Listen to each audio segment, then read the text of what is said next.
What's up guys, and welcome back to another episode of the Premier League Career Mode. It is episode number 39, returning today on the back of the draw for the Champions League last 16. We can't avoid them! We got them again, the old lady Juventus.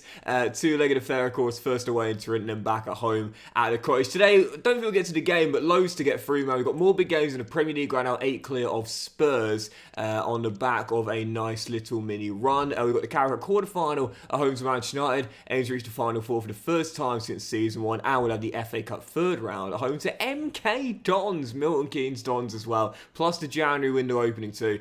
70 mil in the budget, but I don't know if we'll make any signings. And it's mainly because, you know, at the moment, I don't want to jinx this, but touch wood, fingers crossed it remains this way.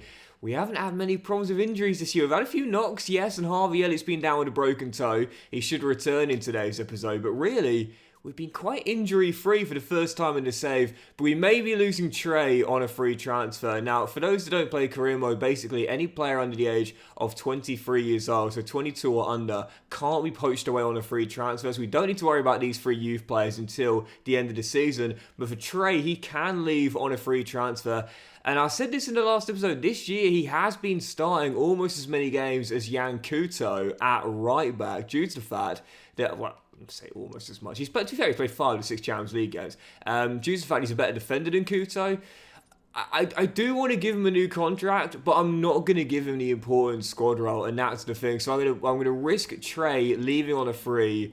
Unless he... Oh, yes, he does. Brilliant. He does accept a rotation squad. Okay, there we go. Never mind. I'm doing a 180. Trey is staying here instead, though. We're trying to convince him to take a rotation squad role. Finally, he's agreeing to it. He wants a big pay increase, though, to settle for a bench role, but that's more than okay with me. Prime of his career right now, 25 years old, 81 overall. I could not ask for a better backup right back. So Trey agrees a 3-year extension, and he's staying here at Fulham. And I've just extended the contract to Nathan Mason as well. I've mentioned this before, you don't need to do this, but it is a good idea if you want to keep players happy. Go down the list of players in your squad hub. You see someone's got a red thumbs down next to the contract, it might be a good idea to give them a salary increase. Nathan getting double what he's on now, 37 grand a week, and even now I'd say is a decent contract for us to be paying. I think he's worth more than that. Anyway, first game, Burnley away at Turf Moor, aim to stay further clear of Spurs, possibly go 11 clear of a win here at Turf Moor. Come on, Fulham.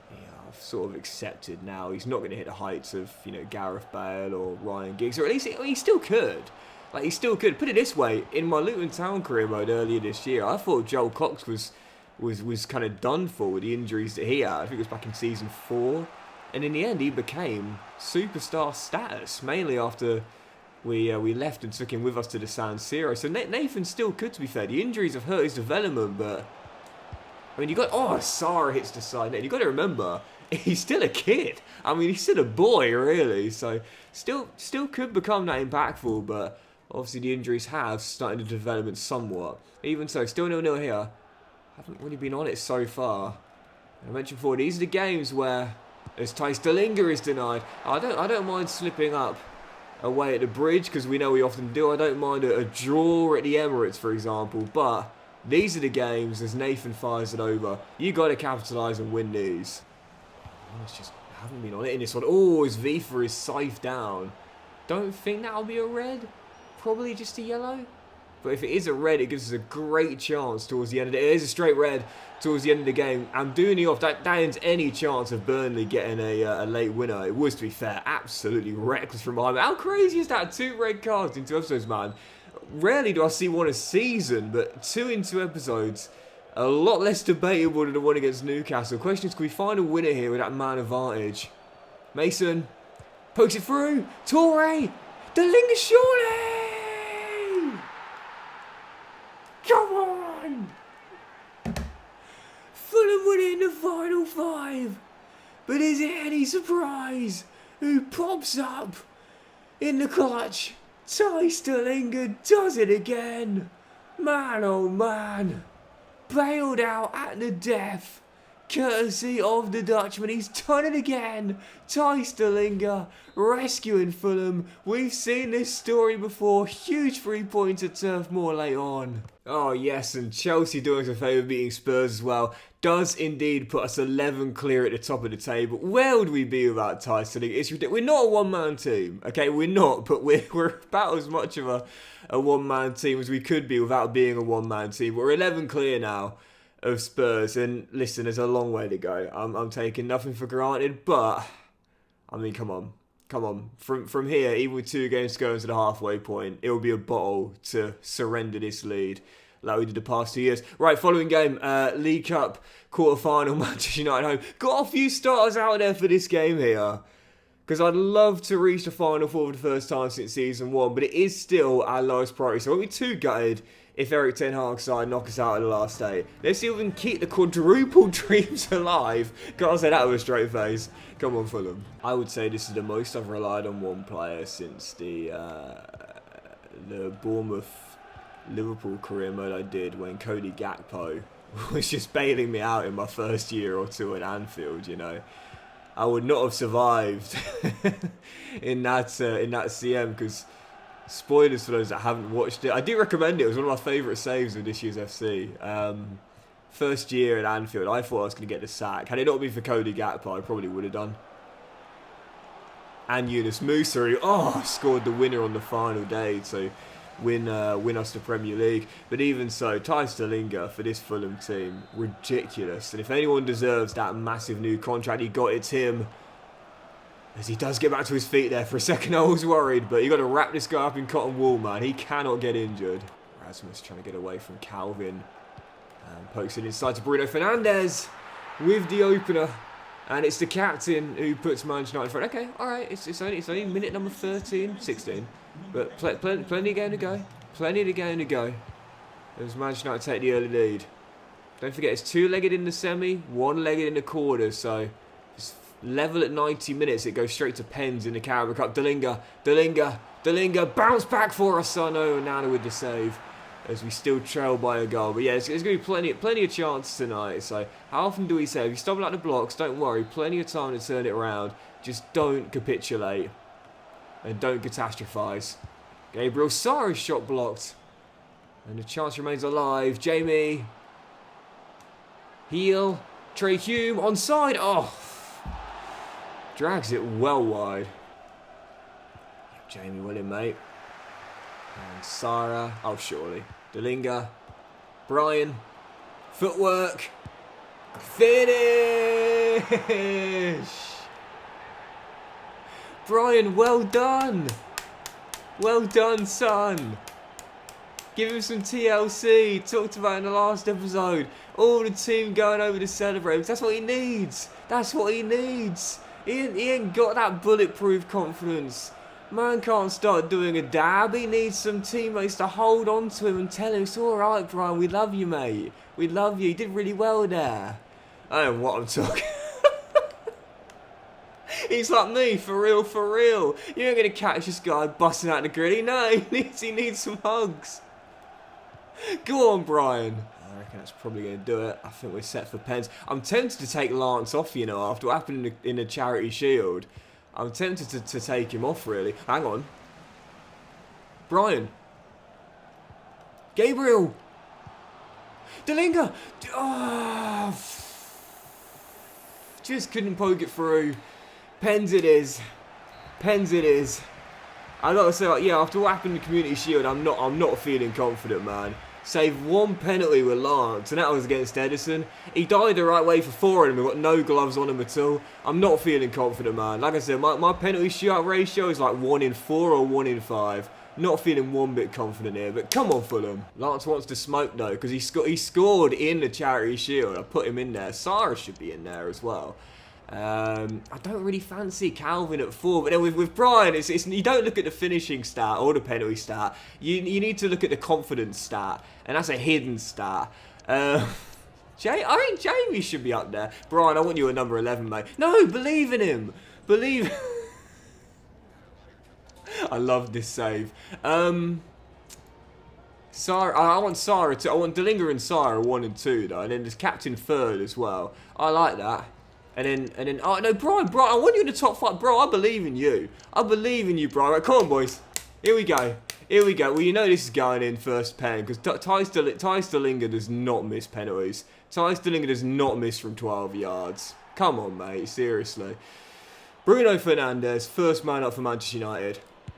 Ah, cool as you like. Gabriel Sara. We wanted a Sara Dalinga 1-2.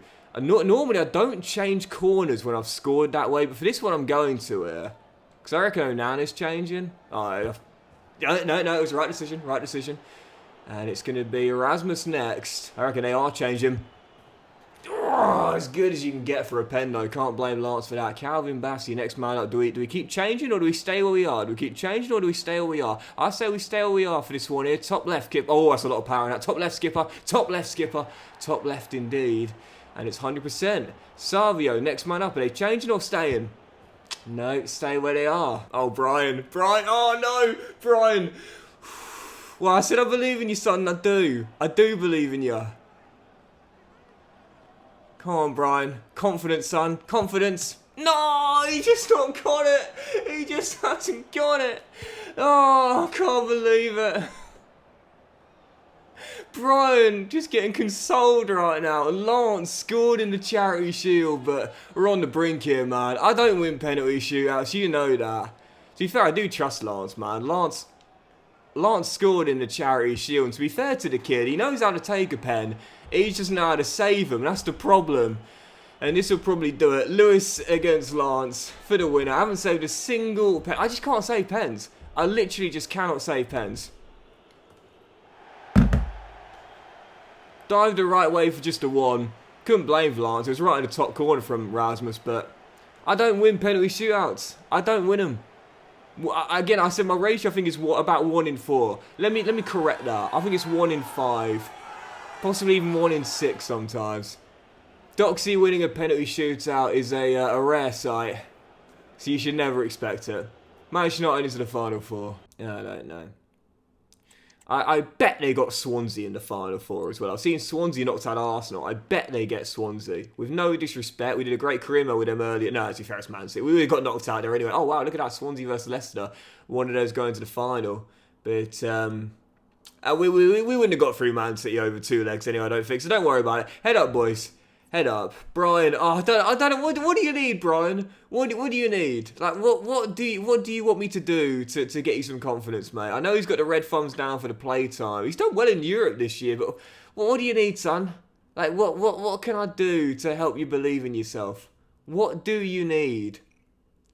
I love you, but you need some confidence, bro. Hey, Gaffer, thanks for listening to what I had to say. I really appreciate the chance to play when I'm in such good form.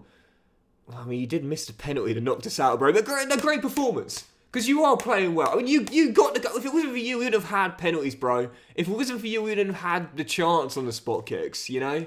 So, don't be too harsh on yourself. Yes, you missed that penalty, but we wouldn't even had penalties had it not been for you scoring that leveller. Right, following game, Christmas Day football. You know I love this. Aston Villa at home on Christmas Day. It should be a thing. I'm an advocate for it. Unai Emery's side, as we aim to go further clear at the top of the table. Come on, Full, let's bounce back here. I reckon, for me, I reckon what Bryan needs is a bit of a refresh. He's had the same look for a while now, but it's the hair, it's the boyish looks. I think he needs to sort of transition from boy to man. You know, I think he needs a cut. Give him a skin fade. I don't know if he can grow a beard. I'm not too sure. No, he can. I'm pretty sure I've seen some facial hair on him. At least a tash. And oh, Lance, what a save! And get him in the gym. Like, I think he needs to put a bit of size on. Genuinely, I think he's just a bit too weak. You know. What am I talking about? I'm loving this save. Can I just say, like, I know it's pretty obvious, but I'm absolutely loving this save. It's brilliant. Absolutely brilliant, man. Oh, FC has been class, genuinely. Like, you know, there's been times where I've been, you know, playing FIFAs over the years, and I've been like, oh, I don't really care, to be honest. But this FC has been brilliant. Absolutely fun. I've just had so much fun with it. It's been fantastic. Oh, dear. Torre. Out wide to Nathan. Sorry, Kuto, even. And now back to Pablo. And Jan continues his run. And go on, in behind the back. There we go, there we go, there we go. There we go. Jan Couto, near post, save by Emi Martinez. And push behind for a corner. Good start to the game here. Both keepers making saves early. Still 0-0. As Dalinga breaks the deadlock, and is anyone surprised? Heads home another. Fulham strike first. Half an hour to go. I really need to take Dalinga off, honestly. But again, he's the one that's got the goal. He was the one that scored the winner at Turf Moor. He might well end up scoring the winner here as well. We're a different team without Dalinga. Sarah's not out there either for this one. And the question is, can we hold on here as Calvin heads away with 25 to go? If we go 2-0 up, I'll take him off. But I can't afford to take Dalinga off, man. He's that important to us. There's Vifa. Finds Jamie. Into Torre. Now Vifa. Jamie. Mason. Torre onside. Wonderful touch. And the finish. Saved by Emi Martinez. 19 to hold on. But yeah, until we get our second goal, I'm not taking Dalinga off, man. Can't risk it. He's just too important. Yes, Parisi. William, mate. We'll have that. There we go. There we go. Take it to the corner. Take it to the corner. Minute to go, and that is going to do it. Fulham going to hold on. Oh, what a ball. And Nathan Mason hits the post. And Aston Villa will get it away. Almost his second of the season, but we'll take it. We'll take it.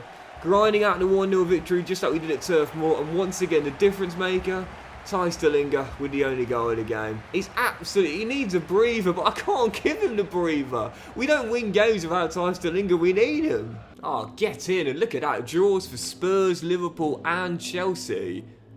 All right, son, calm it down.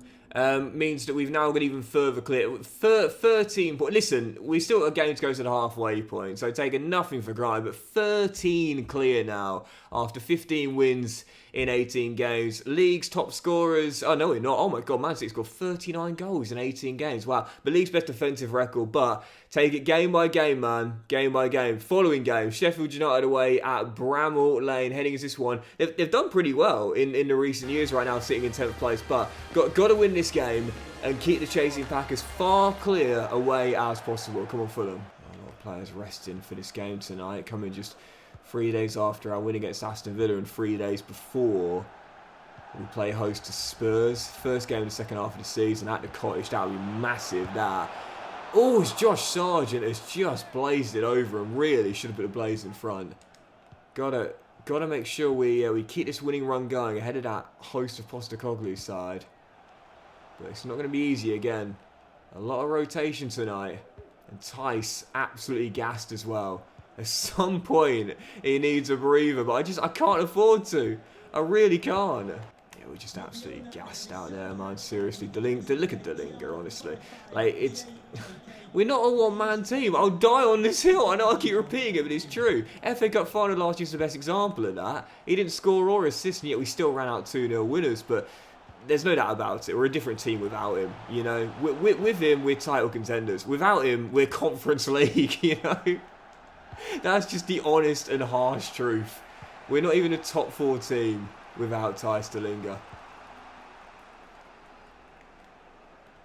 There's Mason spots Sara. And to be fair, we need this man as well. Gabriel Sara denied by Gurovic. And we've got 18 to win it. And that is going to do it. Goalless draw away at Bramall Lane. 2 points dropped no matter how you look at it. But to be fair, tough one with so much rotation. And Dalinga absolutely exhausted. Flat out of the final whistle. Cameras can't even find him because the dude's probably down the tunnel already, lying down on something soft. This dude needs he needs 2 days off, no doubt. Well, he's had his 2 days off, but he won't be able to get free because we'll need him for that game against Spurs. Before we get to those, real quickly, I want to show you the league table, the official halfway stage. We're still 13 clear of the Gunners and Liverpool, 14 clear of Spurs and 15 clear of Chelsea as well. It's just a cluster of teams below us right now as we've got a lot of separation. But again, even though we are so far clear, I'm taking nothing for granted. The past 2 years have taught us that gaps can be made up very quickly in top-level football. I mean, don't forget, 2 years ago, we had a 7-point gap at the start of the season and finished 17 points behind. So, taking nothing for granted. Bottom 3, though, right now, Burnley, Palace and Bristol City. And this is why Dalinga continues to start every single game, even when he's on like 20% energy. 14 goals in 19, 3 clear of Haaland and Valise as he searches for back-to-back golden boots. And he's the main reason why we are top right now, but also in the assist charts as well. Last year he was second to Gabriel Sara. This year the pair of them got 6 each as well. They might be behind the top 2, but only by 1. It's not just the goals he scores, but his general presence as well. But in the race for the Golden Glove right now, Lance is on course to equal that Petr Cech record. If he has the same record in the second half of the season, he'll level it with 24. 12 so far in 19 games for the kid. And he's just hit 91 overall now as well. Unbelievable, seriously. Okay, maybe we are a bit of a one-man team, I'll take it back. And I promise him I'll give him a breather after this one. Following contest, first game of the second half of the season, Spurs at home, where a win here could send us even further clear out of the top of the table. Taking it game by game, but so hard not to think about the future when we're in this position. Let's get the win. Come on, Fulham. It's amazing, like absolutely amazing. Just how good this guy is. And you know, I said when I signed him, I was excited to give him a go for the first time ever. I felt as though he could be like a new Mitrovic in this team. Safe to say. Oh, what a ball. Dalinga, keep going. You've got the energy, son. And no, puts it wide. He surpassed Mitrovic by quite some distance now. That should have been the opener. If he was fully fit, would he have buried it? I'm not too sure. Just wide, still 0-0. Golden chance, Burn. You wouldn't have expected it. You know, I mean, what Mitrovic did for Fulham in the Championship promotion year, but also, oh, what a ball! Since they returned to the Premier League as well, his goals missed since leaving to the Saudi Pro League, but Dalinga's plugged that gap in this save nicely. Unfortunately, what's that old saying? If you don't take your chance, you will get punished. Valise with the opener. Spurs have the lead. And this season in the Premier League, we've only lost to London teams at Craven Cottage. Is it going to happen again? Tottenham in front. Parisi, Dalinga, Jamie, Torre. Oh, really well done. Oh, Dalinga just about poked it back to Kuto. Oh, Dalinga! What a touch and finish! Too good! Too good! Dalinga doesn't miss twice. What a touch and finish, son! Feliz trying to get it through. Look, Chirel does... Oh, well done, Gertrudia. There's Dragosine finds Diogo Dalot. How good was he, by the way, the other day? Against Ukraine, Dragosine. Brilliant. Anyway, still... Hold on. I see you. I see you. Dalinga!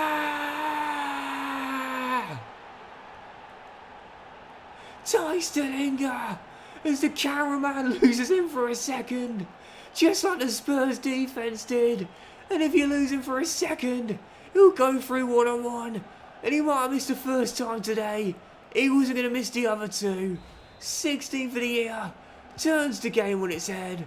On one leg, I'd still had him. Leading my line. Dalinga, the difference maker.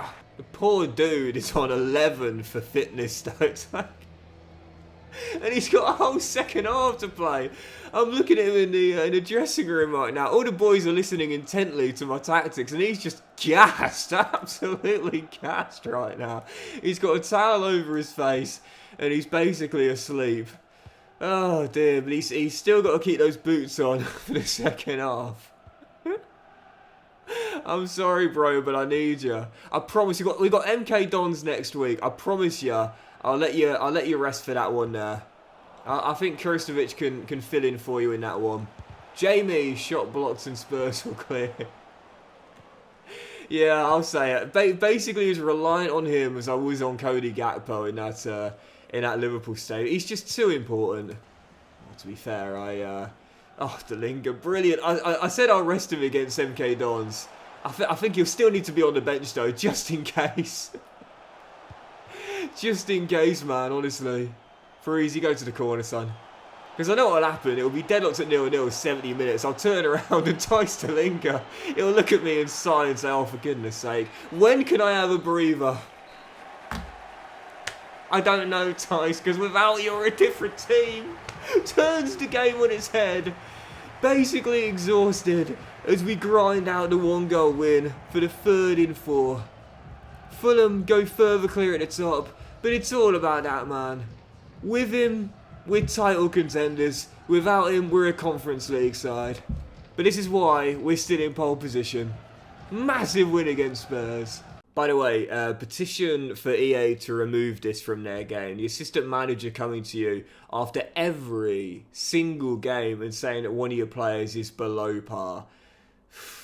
Maybe in training, right-hand man, but certainly not on the pitch. We're a different team without him. FC Klein want to take Zachary Thompson. He's out of contract on the end of the season. But again, I don't think we'll do anything in January. I really don't. Right now, we're still top of the table. Yes, the quad dreams have gone, but they were just a fantasy anyway. But yeah, I don't think we'll do anything. We got the 70 mil, but again, touch wood, fingers crossed it remains this way. We haven't really had that many injuries to deal with. Only Harvey Elliott, really. So I don't think we'll do anything. I'm happy with the depth. I'm certainly happy with the first 11. I don't think we'll do anything in this window. Right, following game, and I'm as good as my word. Dalinga does get a breather, but he's still on the bench just in case. League One MK Dons coming to the cottage in the FA Cup 3rd round. Fingers crossed I won't need to bring the Dutchman on. Let's get through a minimal fast and avoid that dreaded cup replay. Come on. See MK Dons, one of the more sort of what you call hated teams, if you will, in English football. If you're not aware of the history, well worth looking into.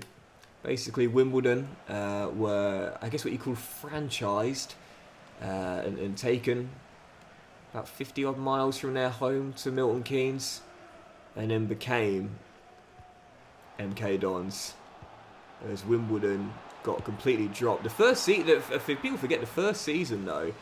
When they played at the National Hockey Stadium. I actually grew up not too far there, so I went to a few games. The first season, they actually were still Wimbledon, just playing in Milton Keynes. But eventually, as Kuristovic is denied, that was dropped altogether.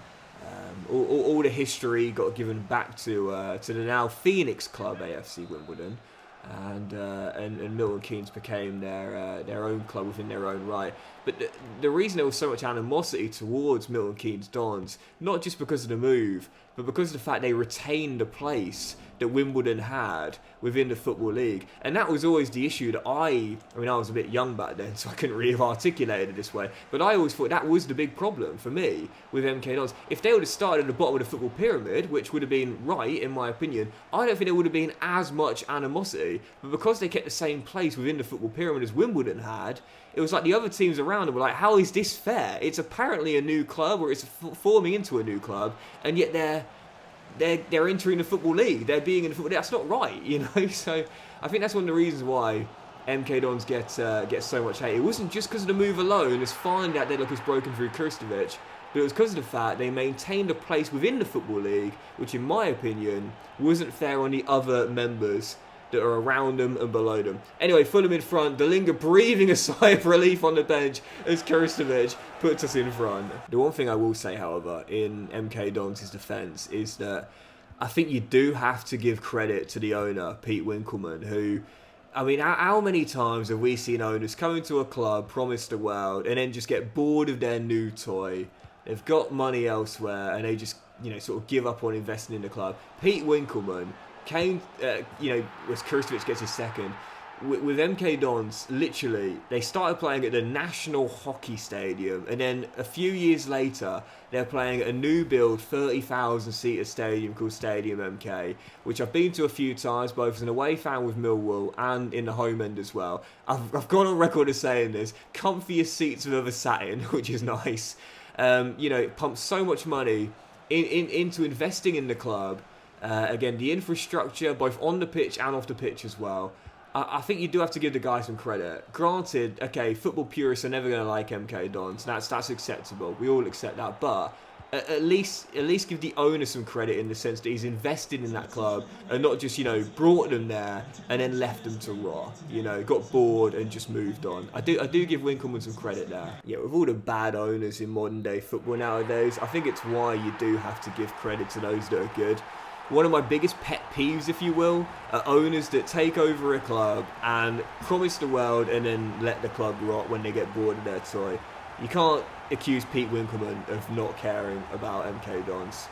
Anyway, Kurcevic don't care much because he just scored a brace to knock him out. And Dalinga breathes the biggest sigh of relief. Finally, Tice gets a rest as Kurcevic fills in and fires into the 4th round. You see, Brighton want to take Jay Stansfield back on loan. He was there last year and he did alright as Dortmund want to take one of our youngsters. But again, I'm not selling anyone in this window.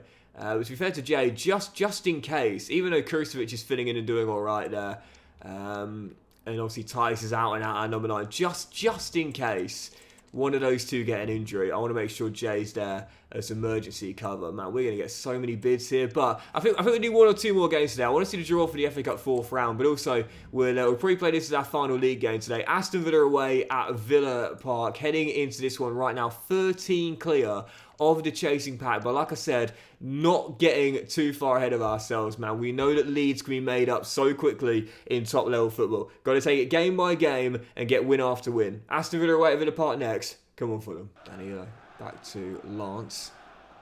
Showcasing that 99 kicking as he chips it through to Jamie. Gets it on the floor. And now Gertrudia. Villa right now in 5th, but it's like I said, it's a cluster of teams right now that are below us. All separated by like 1 or 2 points. So, oh, Dalinga, great turn. Oh, it's Torre. Just couldn't keep it down. Very tough game here away at Villa Park. And our last away day being at Gold's Draw at Bramwell Lane. Tough one to come through the 3 points here. But if we can, that's a real statement of intent made today. A win here would be absolutely huge. As Kuto finds Jamie into Danilo. And now Torre to Sara. Oh, it's that man again. Tice Dalinga!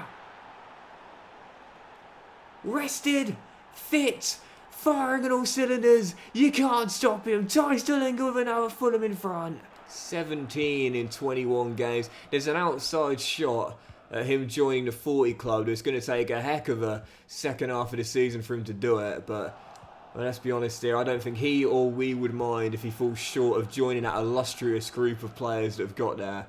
If he gets a Premier League winners medal around the neck, because Harvey just couldn't poke it through. And it will drop to Sara. And now Danilo, and space opens up for Danilo to shoot. Oh, what a goal! Danilo with a thunderbolt with the weaker right foot. Catches me, Emi Martinez, and everyone inside Villa Park by surprise. This is why I've kept him since we brought him in season 2. I love him. He never puts a foot wrong when he's in the team, man. Never lets me down when he starts. And he's just put us into a 2-goal lead. What a hit, son. I often say if you're going to score your first goal for your new club, make it a memorable one. How about the first league goal of the season? Just as memorable that. Oh, what a hit. Is that a pen? Is that a pen? Or Flunchurell? What did he do wrong there? Bit of argy-bargy, but where's... Wow. I mean, listen, to be fair, I can't complain. We've had a bit of luck recently with refereeing decisions. That red card against Newcastle was one of the worst I'd ever seen. So I can't really complain. Ollie Watkins versus Lance. Chips it in down the middle to make it 2-1. Villa right back in it. Debatable to say the very least, but I'm not going to complain. We've had our luck this year. Speaking of Ollie Watkins, by the way, if you've not listened to it, I highly recommend it. He had a brilliant episode on the High Performance podcast last week. Fantastic listen. As Jamie gets away to restore the 2-goal cushion instantly. Brilliant episode. And my favourite part was when he talked about when he was at Weston-super-Mare on loan from Exeter City, I think as a 19-year-old. And he was asked, you know, back then, were you still thinking you might get to England? And he said something brilliant. Of course, he always had in the back of his mind his big dreams. But when he was at Weston-super-Mare, what was he saying? No, just need to make sure I perform, do my job, and then get back to Exeter. I loved that mentality, taking it one step at a time. That's what Fulham are trying to do. Yeah, of course, the title, we're dreaming of it in the back of our minds. But one game at a time. This is going to be a massive win at Villa Park. And a huge 3 points. Yeah, it's a brilliant listen, and I'll make sure to leave a link to it in the description down below. If you've got an hour to spare tonight, maybe you're going out getting your groceries or just doing some life admin of some kind, stick it on in the background. Really, really good listen and some great insight from a man who's had a meteoric rise from, like I said, Western Supermare to England international and next year Champions League striker. Anyway, massive win for Fulham, absolutely huge, 3-1. Let's see the draw for the FA Cup 4th round. We'll end the January window and we'll close out today's episode now. And interestingly enough, after the game, Matt Vifa has come to me and said, boss, I really think that if I don't start getting a regular game, I'm going to need to consider my future. I do kind of understand that, because he's not on an important squad role, but a crucial one. But to be fair, Danilo, I like to start Danilo in just as many games, because he never lets me down, Danilo. It's just hard that, unfortunately, one of them has to miss out alongside Gabriel Sara. Can't, unfortunately, start them both at the same time. Right, I believe the draw comes in this midweek, so... Oh, it's going to take forever. I believe the draw comes within this midweek, so we... Oh, my God. Chelsea putting him in for 10 in there, trying to make it the next toss in. But there we go. We got it. Oh, I've just seen it. I think we'll end on that, man. We'll say that for the next episode. Arsenal away in the last 32. We're the holders, but it's going to take something special for us to still have the chance to retain it this year. Do you know what? We'll leave it there, guys. Massive thank you for watching. I really hope you enjoyed today's episode. If you had, then please drop a like. Much love to you all. Have a fantastic day. I'll return in the next one with that FA Cup last 32 away at the Emirates against Arsenal. To be fair, we won there this year in the league, but it's going to be very hard to win there again this year. Right now, in a good season in 3rd place. We'll have more big games in the Premier League with 17 to go. Aim to stay clear by double digits of the chasing pack. We'll wrap up the January window and we'll have the first leg of that Champions League last 16 away in Turin against Juventus as well. Oh, what a sour note to end on after a great episode. Have a great day there, guys. Much love. I'll see you in the next episode very soon. Come on, bring on Arsenal.